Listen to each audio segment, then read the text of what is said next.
이동형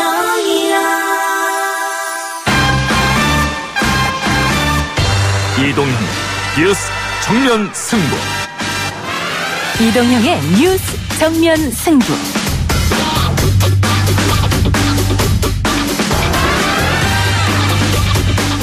청취자 여러분 안녕하십니까. 이동형입니다. 이동형의 뉴스 정면 승부. 먼저 오늘 준비한 내용 알려드리겠습니다.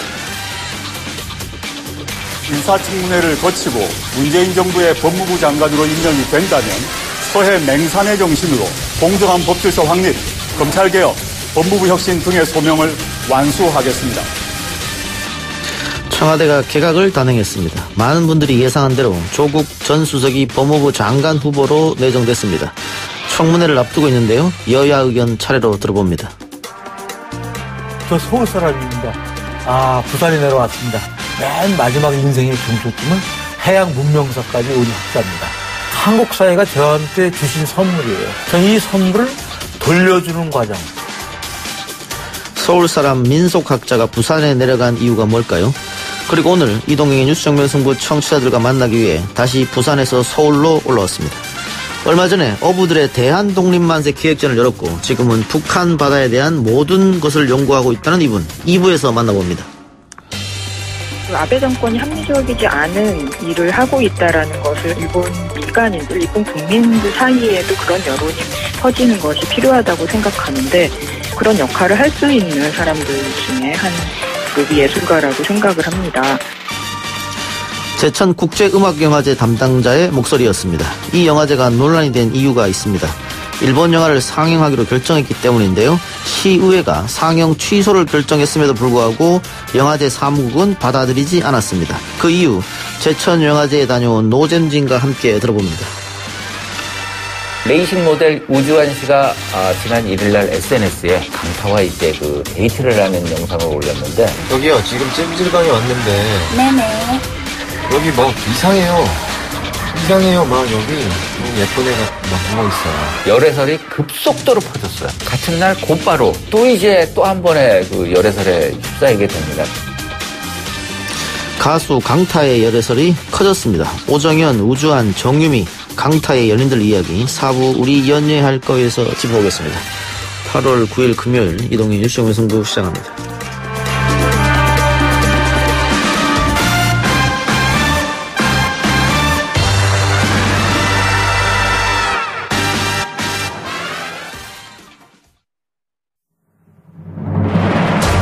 이 작가는 독하다. 이 작가는 거칠다. 이 작가는 솔직하다. 이 작가는 눈치가 없다. 그는 할 말은 한다. 할 말은 한다. 정치 오타쿠 이 작가의 독설. 뉴스 정면 승부.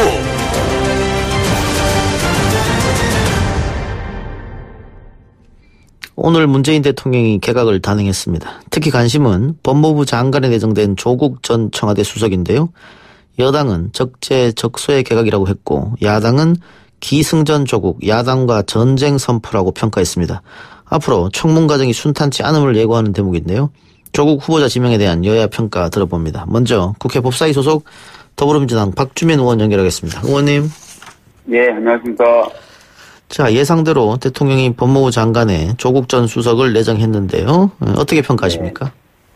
네, 이미 우리 당 입장이라든지 이런 것들이 나갔지만요. 예. 지금, 과제로 남아있는, 검찰개혁, 법무부개혁 등 사법개혁 과제를 완수할 수 있는 적절한 인사다. 이렇게 평가하고 있습니다. 예. 검찰개혁, 법무부개혁은 대통령의 공약사항이기도 했는데, 네. 대통령이 판단하실 때 조국만한 사람이 없다. 이렇게 생각한 것 같고요.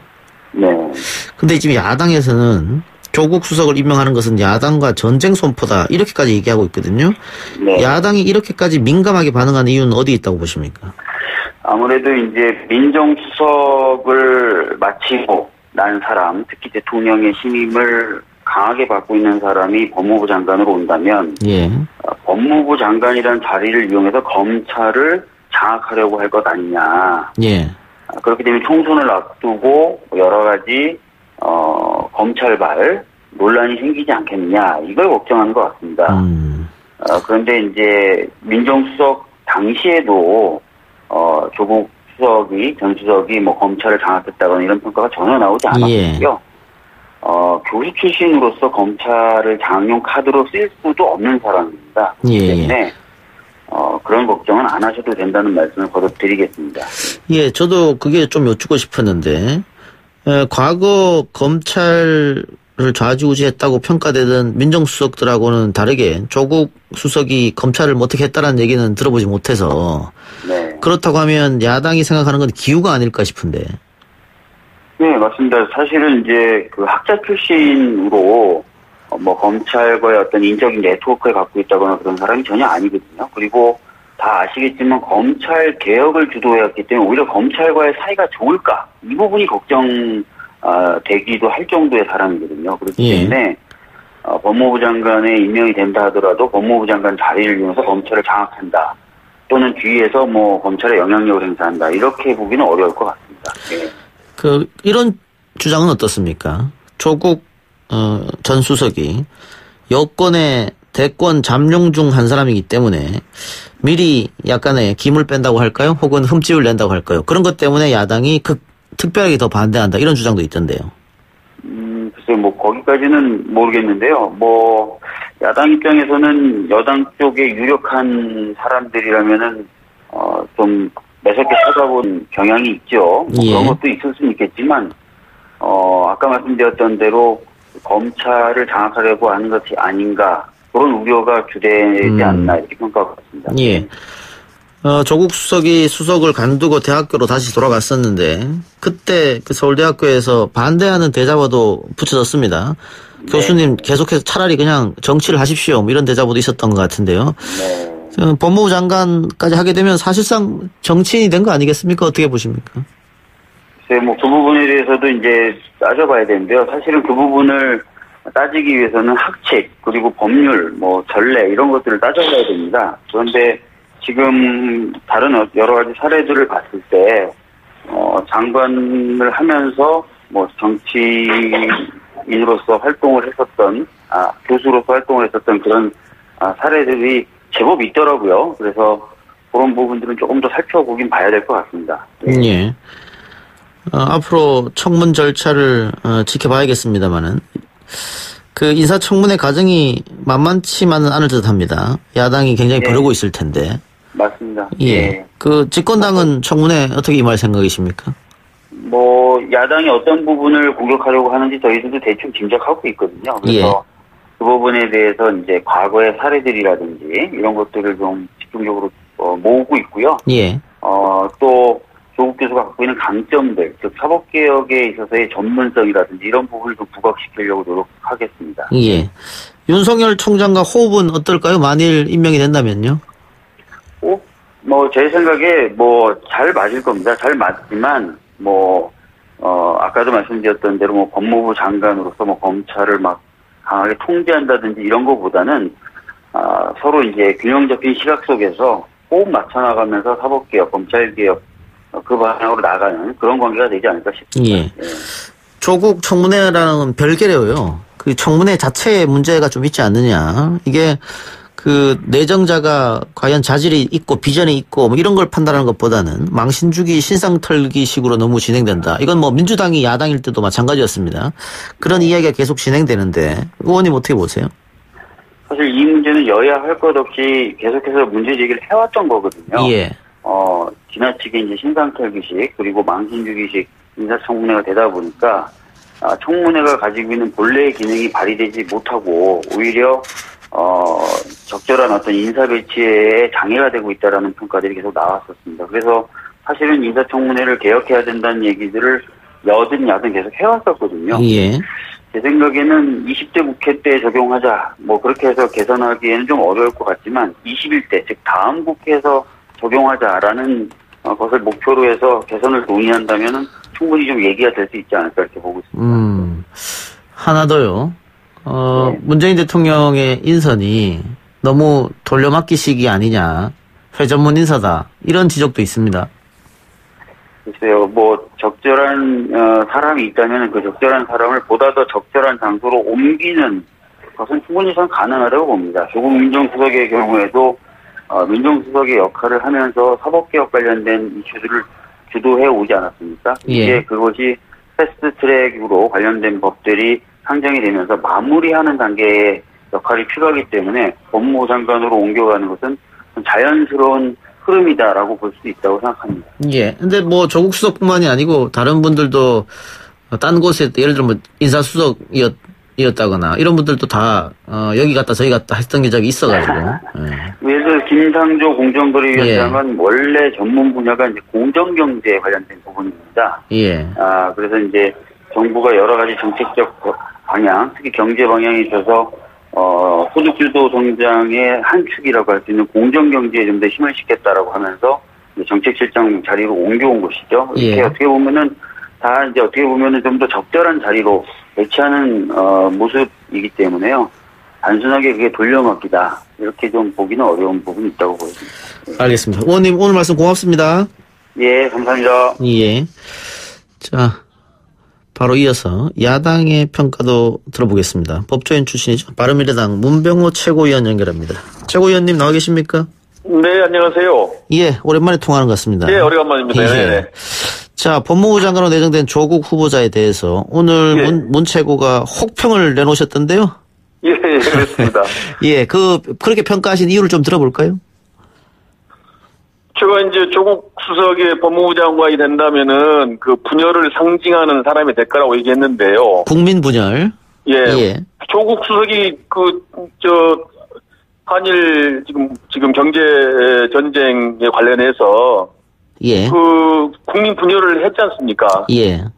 정부의 입장을 옹호하거나 대법원 판결을 옹호하면은 그거는 애국이고, 대법원 판결을 반대하거나 정부 입장을 비판하면 친일이다. 이렇게 완전히 그 양분법을 구분을 해서 국민을 분열시켰어요. SNS에 그런 글을 썼죠. 예, 그러니까 조국 수석이 이제 법무부 장관이 돼서 또 그런 행태를 보이지 않겠느냐. 그렇게 되면 결국은 이제 유명한 사람이 더더욱 국민 분열의 상징이 될 거다. 그렇게 얘기한 겁니다. 오늘 조국 법무부 장관 내정자가 이순신 장군의 이야기를 또 했었거든요. 서해맹산 정신으로. 그것도 역시 뭐 친일 뭐 이런 거에 연장선일까요, 혹시? 그렇다고 봐야죠. 네, 그런 친일과 애국의 이분법적인 사고에서 비롯됐다고 보고요. 그리고 이제 조국 수석이 사실 저는 참 기대를 많이 했었어요. 조국 수석이 뭔가 좀 민정수석이 돼서 사법개혁도 하고 또 권력기관 개혁도 하지 않겠느냐 그렇게 기대를 많이 했었는데 생각보다는 뭐 한 일이 없습니다. 뭘 했는데 저도 기억이 안 나요. 그런데 지금 뭐 민정수석하고 법무부 장관하고 누가 셉니까? 민정수석이 더 셉니다 지금. 근데 힘이 센 민정수석이 있을 때도 아무것도 안 했는데 못 했는데 법무부 장관으로 가서 뭘 할 수 있겠습니까? 저는 별로 업적을 내기 어렵다고 봅니다. 그럼 지금 청와대에서 얘기한 검찰 개혁의 적임자다 이렇게 이유를 대는데 이건 틀렸다 이 말씀이네요? 검찰 개혁을 지금까지 한 게 없잖아요. 민정수석의 주 업무가 검찰 개혁인데 2년간 있으면서 한 게 없어요. 그런데 뭘 민정수석이 있으면서 못한 사람이 장관이 되면 어떻게 합니까? 장관 힘이 더 없어요 지금은. 앞뒤가 안 맞는 소리죠. 자유한국당은 조국 수석이 법무부 장관이 되면 검찰을 장악하게 된다 이런 우려를 나타냈는데요. 아무것도 한 게 없고 장악할 만한 능력도 없을 것 같습니다. 제가 볼 때는. 장악이라도 하면 다행이죠. 그래서 제가 한번 여쭤봤습니다. 지금 문체고 이야기하고 앞뒤가 안 맞아가지고 자유한국당 얘기는 그래서 한번 여쭤봤는데 검찰 장악할 능력도 없다 이렇게 혹평하셨네요. 네네네. 그런데 이런 이야기도 했습니다. 총선에서 야당의 호재가 될 것이다. 야당이 겉으로는 반대하고 있지만 속으로 미소를 짓고 있다. 이건 어떤 뜻입니까? 저는 내년 총선에 조국 수석이 야당한테 표를 한 100만 표는 줄 거라고 봅니다. 지난번 양정철 민주정치연구원장이 지금 한일 경제전쟁 프레임이 내년 총선에 민주당에 유리하다 이런 보고서를 내갖고 아마 한 100만 표는 전 날라갔다고 봐요. 마찬가지로 조국 수석이 아마 장관이 되셔서 또 SNS하고 또 국민 분열하는 그런 발언들을 하면은 우리나라 국민들이 그런 거 싫어해요. 분열, 오만, 또 무능 이런 거 싫어하기 때문에 그런 싫어하는 행태를 보이면 더군다나 유명한 또 대통령 후계자까지 거론되는 그런 장관 얘기하면 더더욱 국민들에게 임팩트가 큰 거죠. 그래서 저는 야당한테 많은 표를 가져다 줄 거다 그렇게 예상합니다. 그러니까 법무부 장관 돼서도 뭐 언론 인터뷰라든가 혹은 본인의 SNS로 실수를 할 테고 그러면 후폭풍이 그렇습니다. 불어서 야당이 더 유리할 것이다. 예, 그렇습니다. 그렇게 봅니다, 저는. 예. 자, 또 다른 야당이 반대하는 또 다른 이유는 이런 게 있다고 해요. 조국 수석이 결국은 여당의 강력한 대권 후보이기 때문에 미리 흠집 내려고 한다. 예. 그러면 없지 않다고 봐야죠. 예. 조국 수석도 이번 과정을 통해서 많이 정치적으로 크게 이제 부각됐지 않습니까? 예. 조국 수석한테 기회입니다. 위기기도 하지만은 그래서 조국 수석이 이 과정을 잘 거치면은 상당히 큰 정치인으로 성장할 수 있다고 저는 봅니다. 그러면은 의원님이 생각하시기에 조국 수석이 정치의 뜻이 없다 얘기했습니다마는 출마할 거다. 뭐 대권이든 어디든. 아니 조국 같은 분들 중에서 정치의 뜻이 없다고 하는 사람 중에 정치 안 하는 사람 봤습니까? 예. 결국은 다 정치하게 되고요. 예.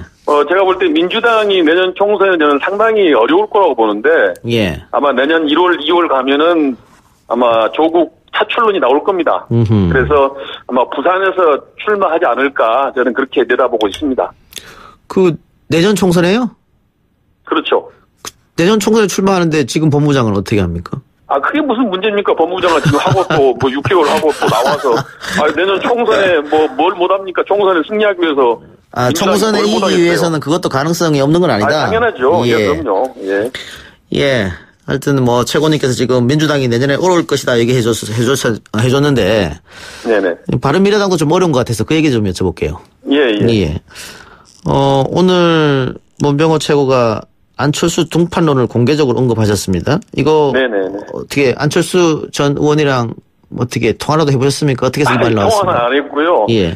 제가 등판하라고 그래서 당 대표가 되고 그런 얘기 한 건 아니고요. 예. 지금 당이 기회를 잡았는데 지금 우리나라 국민들께서 민주당도 싫고 한국당도 싫다. 이럴 정당이 없다 이런 거 아닙니까? 예. 그래서 바른미래당이 중원에 빅텐트를 잘 치고 개혁 엔진을 잘 장착하면 내년에 기회가 있는데 지금 당파 싸움 때문에 전혀 못하고 있어요. 예. 근데 지금 특히 손학규 대표하고 유승민 전 대표가 갈등이 지금 심하거든요. 예.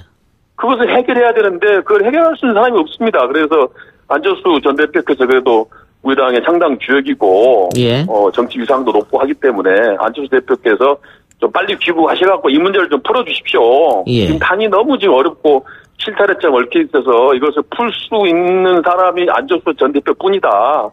그래서 빨리 조기 귀국하셔서 이 문제를 정리해 주십시오. 그래서 그런 말씀 드린 겁니다.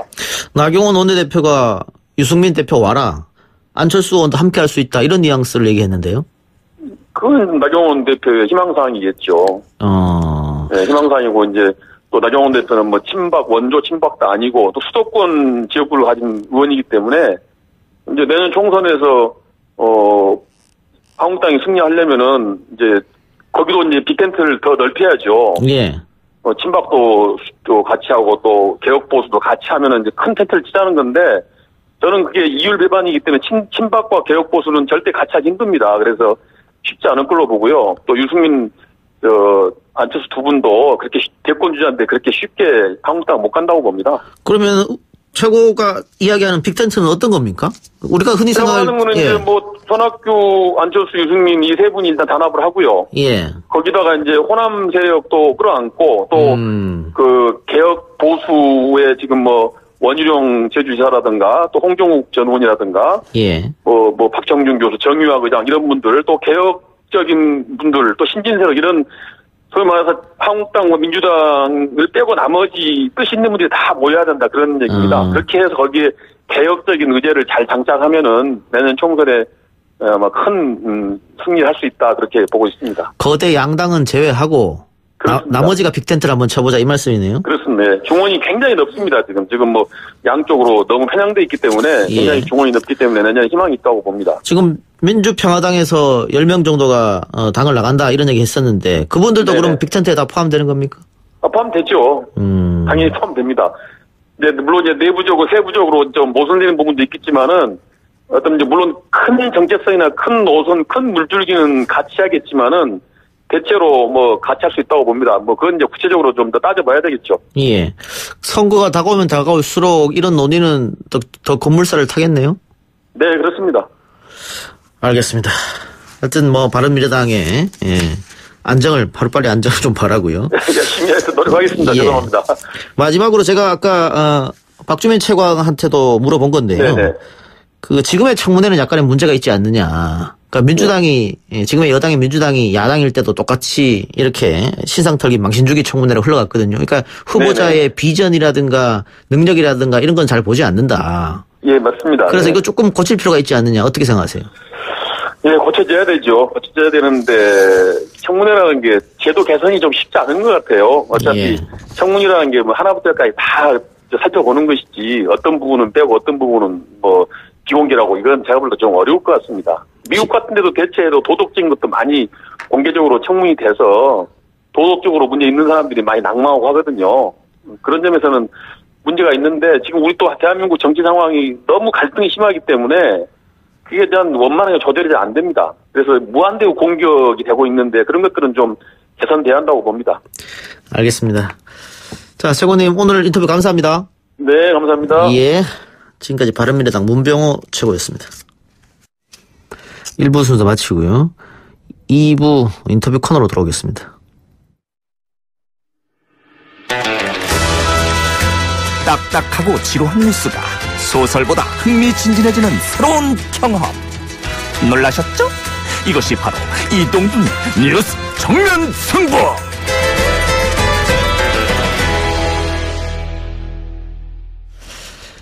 예, 2부 시작하겠습니다. 날씨가 더워도 너무 더운데요. 시원한 바다로 뛰어들고 싶은 그런 날의 연속입니다. 바다 하면 떠오르는 이미지가 있는데 그럼 북한의 바다라고 하면 어떤 그림이 떠오를까요?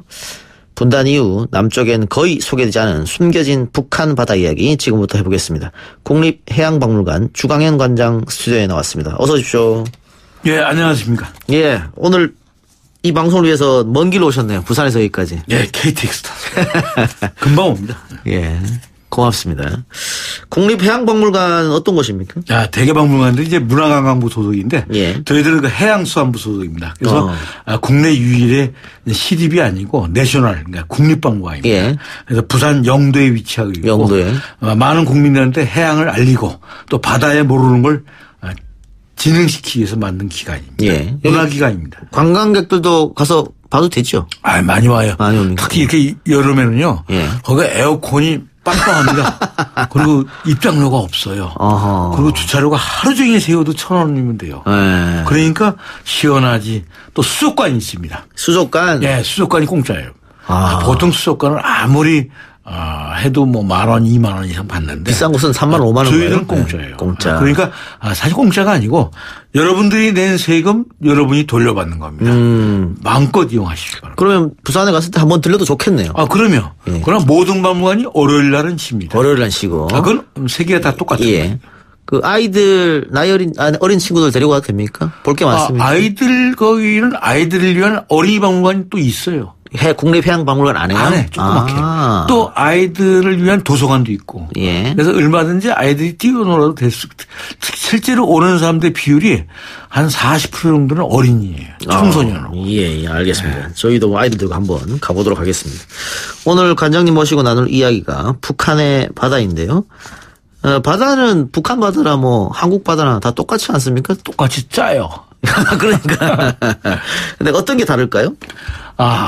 뭐 다른 게 별로 없고 이게 남북이 갈려 있다 보니까 남쪽은 남쪽이 관리하고 북쪽은 북쪽이 관리하죠. 예. 그러니까 환경은 똑같고 바다는 똑같은데 사람이 다르니까 바다의 조건이 좀 달라졌죠. 예를 들어서 우리 남쪽은 뭐 도시도 많고 뭐 얼마나 바닷가에 아파트도 많고 그래요. 그런 의미에서는 이북은 아직도 옛날 모습도 그냥 갖고 있고 또 어떤 거는 상당히 자연스러운 것도 있고 또 이북도 똑같은 것도 많아요. 남한도 이제 간척을 해가지고 뭐 새만금이나 많이 간척을 했잖아요. 예. 마찬가지로 거기도 압록강 하구에 뭐 비단선민 이런 것들 많이 간척을 했어요. 어떻게 보면 환경의 지속 가능성에서는 이북도 고민을 하고 있는 것 같고 우리도 많이 절단 났고 남북이 공동으로 고민해야 됩니다. 그 요즘에 해양 쓰레기 문제가 상당히 심각하던데 북한은 조금 덜할 것 같기도 하네요. 우리보다는 덜하죠. 예. 뭐 플라스틱 사용량이라거나 또 인구가 또 작고 결국은 산업화와 도시화가 우리보다는 더디기 때문에 예. 아무래도 저희보다는 이제 보존 상태는 좋죠. 그래도 이제 남북 관계가 지금 얼어붙지만 사실은 이제 조미 관계가 다 풀리고 난 다음에 이게 본격적인 혹시 개발이 되면 조심해야 됩니다. 이북도 사실은 그 보존하는 건 어려워도 한번 망치는 거는 그렇죠. 순식간에 예. 조심해야 됩니다. 예. 어족은 어떨까요? 요즘에 동해 명태가 한 마리도 안 잡힌다 이러는데. 어족은 명태도 그 북한도 그 고성 지역은 많이 고갈됐어요. 이 사실 수원 상성으로 연결되거든요. 예. 근데 이쪽에 있습니다. 그리고 소위 씨알이 굵다 그러죠. 이북에 조개라거나 폐류 이런 것들 씨알이 굵어요. 그거는 그만큼 덜 잡고 또 남쪽이 잡아도 이쪽은 너무 많이 잡아요. 예. 또 기술이 너무 발달했어요. 그러니까 뭐니 잡는 것도 있지만 어로 기술이 너무나 첨단화되고 쏘나는 이렇게 해서 잡아들이기 때문에 예. 참 물고기가 숨을 공간이 없어요.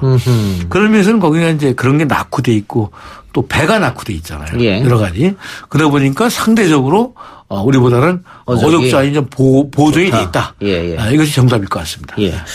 지금 관장님께서 이 북한 바다를 소재로 사자 그림 360여 점을 전시하는 대규모 전시회를 연다고 하는데 이게 국립해양박물관에서 하는 겁니까? 네, 우리 국립해양박물관 특별전시에서 합니다. 예. 네, 이 전시가 아마 해방 이후에 최초로 북한의 바다를 알려주는 전시입니다.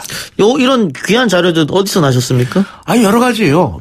예를 들어 책자 같은 거는 통일부 특수자료실에서 우리가 공식으로 대처한 것도 있고 또 남북 역사가 협의회 그쪽에서 또 협조해서 받아온 것도 있고 뭐 그런 것들 여러 자료를 긁어모았습니다.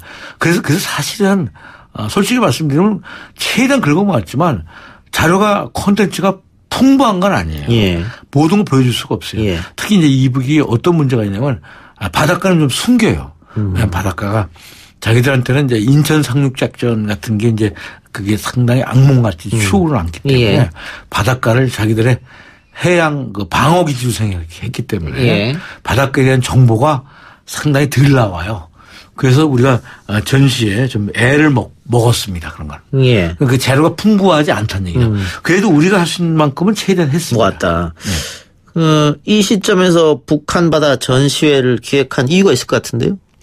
왜냐하면 이제 얼마 전에 그 트럼프 미 합중국 대통령하고 북한의 김정은하고 이렇게 미팅을 했고 예. 또 우리 문재인 대통령하고 다 이렇게 해서 어떻게 됐건에 핵 문제를 위해서 남북 뿐만 아니라 미국하나 글로벌 정세가 만만치가 않은 게 오랫동안 지속됐지만 그래도 또 어떻게 한번 휴전선에서 만나기도 하고 약간 그 화해와 평화로 가는 또 이런 움직임이 또 계속 가시되고 있단 말이에요.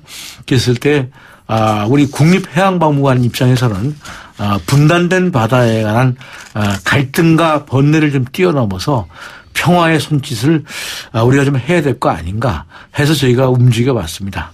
예. 그래서 결국은 바다에는 경계가 없고 휴전선도 없듯이 좀 자유롭게 왕래하는 그런 모습을 한번 그려보지 않았나 그런 생각도 드는데 이번 전시를 통해서 많은 분들이 와서 전시회를 보고 어떤 교훈을 남기고 갔으면 하는 바람이실 텐데 어떤 걸 바라고 계십니까? 우리 전시 컨셉 자체가 두 가지 정도인데 한 가지는 이제 그냥 지금의 오늘날의 소위 그 조선민주주의인민공화국이라는 북한이라고 하는 정치체제의 바다가 아닌 원래의 환경도 원래의 항해도 예를 들어서 이순신 장군이 두만강하고 녹둔도니 이런 데서 활동했단 말이에요. 예. 그러니까 이런 걸 본다면 그거는 역사적인 바다라고요. 그런데 이제 노인 세대는 그래도 청진이 어딘지 시인주가 어딘지 다 알고 있는데 예. 오늘날에 그 20대, 10대는 북한의 지명도 잘 몰라요. 그러면서는 우리는 입장에서는 정말 지리 공부하는 셈치고 이북의 바다를 좀 샅샅이 좀 다녀볼 필요도 있고 두 번째는 이제 오늘날의 북한 바다 50년대, 60년대, 70년대, 2000년대 오늘날에 예를 들어서 원산에 명사시민이 잘 있는지 또 낮은 선봉은 어떻게 되고 있는지 뭐 이런 것에 사진이라도 공유할 수 있다면 우리가 남북이 그래도 서로 이해하는 데 도움이 될 거라고 저는 생각합니다. 알겠습니다. 최근 그 일본의 이 도발 문제로 외교적으로 크게 논란이 되고 있는데 관장님이 쓴 책 내용 중에 독도 문제는 바다에 소홀했던 결과다. 조선이 식민지로 전락했던 건 바다의 중요성을 인식하지 못했던 결과다. 이런 내용이 있는 것 같은데 이거 어떤 의미입니까? 우리가 이제 섬을 비우는 공도 정책도 했고 또 바다로 멀리 못 나가는 해금 정책도 했고 사실 안타까운 겁니다. 그래서 이런 결과가 결국은 바다에 못 나오고 육지에 갇혀서 식민이 되고 바다로 나간 나라들은 전부 다 제국이 된 거예요. 그러니까 일본 같은 나라는 사실은 우리가 상당히 비판적으로 보지만 마이크로네시아도 식민지로 만들었고 일찍이 벌써 바다를 나갔습니다. 그러면서는 어떻게 보면 우리가 일본으로 갈등하는 것도 엄밀히 따지면 해양 세력하고 우리가 육지에 붙어있는 세력들이 지금 갈등을 하는 겁니다. 그런 의미에서는 우리가 바다로 나가면 우리가 크고 바다에 못 나가 갇히면 식민이 된다는 이 역사적 교훈은 잊어서는 안 된다고 생각합니다. 예. 일제 강점기 이전부터 일본의 어업 침략을 우리가 많이 받아왔죠. 우리가 자꾸 일제 36년 얘기하는데 그거는 사실 육지 얘기고 그 전에 벌써 울릉도에서 나무도 배가고 그 전에 벌써 1876년 그 이후에 벌써 엄청나게 일본 어민들이 들어와서 벌써 고기를 잡아갔어요. 그래서 사실은 일제 36년 이렇게 얘기하는 건 정말 이건 교과서적인 발언이고 그 전에 생태적 수탈, 어업 수탈이 무자백에 이루어진 것을 우리는 잊어서는 안 됩니다. 예. 지금 이 북한 바다 전시회 하기 전에 3.1운동 100주년 기념해서 어부들의 대한독립 만세 전시회를 하셨다고 해요. 예, 그거 했습니다. 예. 어부들의 대한독립 만세 이 역사 이야기를 좀 잠깐이라도 해주셔야 될 것 같은데요. 우리가 지금까지 소작쟁이니 이렇게 농민들의 투쟁은 많이 알려졌죠. 교과서에 나오고. 어민들의 얘기는 별로 알려지지 않았어요. 그렇네요. 그런데 어민들 역시 고통을 받았어요. 일본 애들이 들어오다 보니까 고기가 씨가 자꾸 말랐잖아요. 그러다 보니까 어민들한테 어장 항쟁도 있었고 아주 대표적인 것이 제주도 해녀 항쟁이 있었잖아요. 그 수탈을 못 견딘 제주의 수천 명의 해녀들이 이제 길거리에 나와서 일본에게 거센 항의를 했던 그런 역사가 있었습니다. 그래서 우리는 어부들의 대한독립 만세를 통해서 결코 바닷가 어민들도 가만히 있지 않았다고 하는 어떻게 보면 굉장히 우리의 고난에 찼던 과거의 역사를 한번 돌이켜보는 그런 시간이었습니다. 예. 제주 해녀 항쟁은 뭡니까? 제주 해녀들한테 쉽게 보면 세금을 과하게 뜯어간 거죠. 그러니까 일본 도사죠. 일본인들이 이제 지금은 도지사인데 일본 도사가 와 있었죠. 그래서 어민들이 해녀들이 들고 일어났는데 낫 같은 걸 다 들고 나왔어요. 그러다 보니까 이제 이게 일반적인 남성들이 하면 진압이 되는데 여자들이 수천 명이 나와 버리니까 진압도 못했어요. 그래서 결국은 이제 감옥도 가고 주모자도 끌려갔는데 그래도 일본인들의 가슴을 좀 서늘하게 하고 우리 조선 여성들의 또 제주 여성들의 강인하고 또 이런 외세에 저항했던 어떻게 보면 저항이지만 살기 위한 투쟁이었다고 나는 봅니다. 살기 위한 투쟁이었다. 그런 오랜 지나간 역사였죠. 예. 그런 걸 저희가 한번 달아봤습니다. 예. 이게 참여 인원이 10,000명이 넘어서 2만 명 가까운 분들이 참여를 했었네요. 예. 이건 공식적으로 한 17,000명이 되는데 숫자가 따라 다르고 이 집회가 이게 굉장히 많이 이루어졌기 때문에 어떤 때는 수백 명, 어떤 때는 2만 명, 어떤 때는 또 1,000명 이렇게 계속 그랬습니다. 그렇지만 이 투쟁이 230회에 이르게 줄기차고 지속적으로 이루어졌다는 데 의미가 있습니다. 예. 근데 관장님 말씀처럼 우리가 내륙에서의 항일 투쟁은 교과서에도 나오고 무슨 동화책에도 나오고 위인절에도 나오고 해서 다들 알고 계시는데 어민들의 항일 투쟁과 독립운동은 정말 공부한 적이 없는 것 같네요. 이게 이제 어민뿐만 아니라 이제 해녀나거나 또 우리가 이제 바다를 보지만 이 바닷것에 대한 소위 갯것에 대한 그 하대라거나 천시 이거 깔보는 나라예요. 예를 들어 영국에서는 캡틴 그러면 아버지가 캡틴이야. 야, 훌륭한가 하면 그렇게 얘기해요. 우리는 캡틴 그러면 너 뱃놈의 자식이냐? 옛날엔 그렇게 불렀어요. 그렇죠. 예. 뱃분이라고 그러지도 않고 뱃놈이라고 그랬다고요. 예. 비유를 썼습니다. 예. 그만큼 이제 이런 결과가 우리를 어렵게 만들었습니다. 그래서 이제 오늘날 해양수산물도 만들어지고 삼면이 바다인데 우리가 한번 바다로 살아보겠다고 노력해서 우리가 조선강국도 됐고 또 우리가 수산강도 됐고 상당히 이제 우리가 어업을 통해서 또 수산을 통해서 또 조선공업을 통해서 상당히 그래도 부를 GDP를 올리는 나라가 됐습니다. 예. 그래서 우리는 바다를 잊어서는 안 됩니다. 예. 개인적으로 제가 궁금한 거 독도의 강치는 왜 사라진 겁니까? 일본 애들이 잡은 거죠. 일본에 와서 가죽을 벗겨갖고 또 기름을 짜가지고 그 기름을 짰어요. 그래서 사실 에도 때부터 잡아들기 시작해서 오랜 세월 잡아들였습니다. 그래서 벌써 일제가 패망될 1945년 무렵에는 독도의 강치가 거의 소멸되는 단계예요. 한 100여 마리 남았다는 기록은 나오는데 이미 이제 종이 보존되기가 어려운 입장이었습니다. 그리고 남은 것들 이제 해방 후에 서서히 사라지기 시작해서 50년대 초반까지 있었는데 그때는 벌써 개체수가 거의 사라진 거고 지금은 한 마리도 없습니다.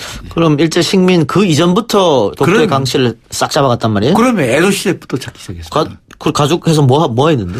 가죽 가지고 뭐 가방도 만들고. 그래서 1862년도 제1회 런던에서 열렸던 대형 소위 국제 박람회가 열렸죠. 엑스포가. 예. 그때 시메네갱 사람들이 이 강치 이빨로 만든 반지와 강치 가죽으로 만든 가방을 출품을 해서 우수상을 받았어요. 그 물건이 지금 시마네갱 오키제도 박물관에 가면 있습니다, 지금. 예. 제가 실제로 와서 사진 찍어 왔습니다. 좀 안타까운 일이었네요. 그리고 아까 잠깐 얘기했습니다마는 명태, 우리 앞바다에선 볼 수 없다. 그래서 지금 치어 방류 사업도 준비하고 있지 않습니까? 그게 가능합니까? 이게 수온 상승 때문에 노력은 하지만 물이 따뜻해져서 수온 상승해서 지금 이제 남쪽 제주도에서 잡히는 이런 고기들이 막 독도 앞바다에 올라오고 있어요. 지금 점점 바다가 뜨거워지고 있거든요. 수온 상승은 필연적인 거라 이제 앞으로 우리들은 이제 앞으로 와서 가면 남해안에서는 이제 무슨 고기 달래 그러면 노랑 물고기 2마리, 파랑 물고기 1마리 이렇게 될지도 몰라요. 이제 진짜 이름 없는 물고기가 나타나기 시작했고 이제 명태는 좀 힘들어질 것 같다는 예감이 듭니다. 지금 거의 안 잡혀요. 치어 방류를 하더라도 돌아오기는 어려울 것이다. 어려워요. 예. 힘들어져요, 점점. 그럼 이북도 고성 앞바다 이북에 장전이나 이쪽에서는 잘 안 잡혀요. 저 원산 저 위북 저쪽 청진이나 저 위로 올라가는 러시아 쪽으로 가면 그쪽 가면 잡혀요. 그 안쪽에서 잘 안 잡힙니다. 바다가 뜨거워졌습니다. 알겠습니다. 안타깝네요. 예. 마지막으로 북한의 바다 전시 보고 싶으신 분들 어떻게 찾아가면 되는지 한번 알려주시죠. 그냥 KTX 타고 오시고 되고 그냥 부산에 오세요. 영도 찾고 오시면 되고 또 차를 갖고 오시면 그냥 주차하시면 됩니다. 그리고 무료입니다. 그리고 대신 9시부터 6시까지 합니다. 여름에는 저희가 특별히 8시까지도 합니다. 얼마든지. 또 주말에는 9시까지 옵니다. 그럼 물론 무료입니다. 알겠습니다. 마음껏 즐기시고 마음껏 배우고 가십시오. 영도 있다고요? 네, 영도. 와서 태종대도 즐기시고. 영도 다리도 보고. 또 떠나시기 바랍니다. 다음 전시회도 기대해 보고요. 오늘 말씀 고맙습니다. 감사합니다. 1, 2부 순서 마치고요. 저는 뉴스 듣고 3부로 찾아옵니다. 글쎄 안 들려 들을 뉴스 없어 아무 뉴스도 귀에 들어오지 않아 듣고 또 들어도 들을 뉴스 없어 만든 게 2%야 이동영의 뉴스 정면 승부.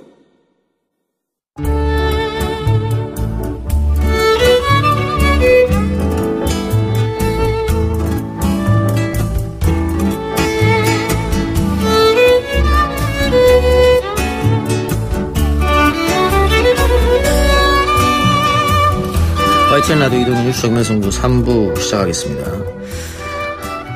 매주 이 시간에는 영화 이야기 해보는 시간이죠. 노잼진과 스포성수. 오늘은 김성수 문화평론가 단독 출연입니다. 어서 오세요. 아니에요. 지금 들어오고 계십니다. 들어오고 계십니다. 지각했군요. 늘 지각 전문이 원래 김성수였는데 오동진으로 바뀌었네요. 네. 사실 제가 더 시간을 잘 지킵니다. 두 분 나왔습니다. 어서 오십시오. 네. 안녕하세요. 김성수입니다. 네, 간신히 왔네요. 감사합니다. 네. 자, 오늘도 두 분이 두 편의 영화를 소개해 주고요. 당연히 청취자 선물도 마련되어 있습니다. 모두 5분 추첨해서 영화 예매권 2매와 왓챠플레이 이용권을 보내드립니다. 오늘은 특별한 선물이 또 있다고 하네요. 뮤지컬 배너 관람권 2쌍, 총 4장을 드린다고 합니다. 따라서 오늘의 삼행시 미션은 벤허로 이행시네요. 배너 많이 보내주시기 바랍니다. 자, 그럼 쉬워요. 배너. 예.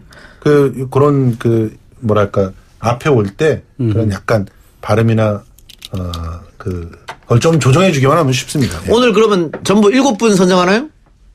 7분 선정한다고. 예. 네. 영화 소개보다는 7분 선정하는데 시간이 다 갈 것 같네요. 그럼 안 되는데. 예. 그래요. 뮤지컬 배너에 대한 이야기는 잠시 후 4부 우리 연예할까요에서 프레스콜 다녀온 김하진 기자와 자세한 이야기 나눠보고요. 여러분들 배너 이행시 샵 0945번 우물정 0945번 단문 50원 장문 100원의 유료 문자입니다. 많은 참여 부탁드리고요. 오늘은 영화제 이야기부터 해보겠습니다. 제천 국제 음악 영화제가 개막했는데 그렇죠. 이번 제천 국제 음악 영화제 여러 영화가 상영됐습니다만 그중에 7편 정도가 일본 영화라고 합니다. 일본 불매운동 여파에 일본 영화를 상영해서 안 된다는 주장이 나오고 있습니다만 영화제 측은 예정대로 일본 영화를 상영했다는 입장인데 두 분은 어떻게 생각하세요? 상영해야죠. 네. 문화 교류를 갖다가 막을 필요가 있나요? 그런 부분들은 이제 보면서 비판할 수 있으면 된다고 생각합니다. 예. 더군다나 이게 일본의 전범의 논리들을 갖다 대변하는 영화를 트는 게 아니라 음악 영화니까. 그렇죠. 예. 예. 김성수 평론가의 입장에 전적으로 동의합니다. 예. 오늘은 그냥 따라가기만 하면 될 것 같아요. 그러니까 일본이 역사 문제를 갖고 괜한 경제 문제로 걸고 넘어졌단 말이죠. 맞아요. 그러니까 우리는 그들과 다르다는 걸 보여주기 위해서라도 그렇죠. 문화는 문화고 스포츠는 스포츠고 이런 식으로 접근할 필요가 있겠다. 노아베. 노자펜이 아니고. 그렇죠. 노자펜이 아니고 노아베. 이런 것이죠. 이건 우리가 만든 잔치인데 예를 들어서 그냥 단독으로 문화 콘텐츠 하나가 와서 장사를 하겠다 그러면 우리 안 해. 안 사. 이럴 수도 있지만 이거는 우리가 만든 잔치에 이렇게 출품을 해준 손님인데 대접을 해줘야죠. 우리는 손님 대접은 잘하잖아요 또. 그렇죠? 영화를 보시고 아마 대중들이 스스로 또 판단하시니까요. 네. 우리 집단 지성이 네.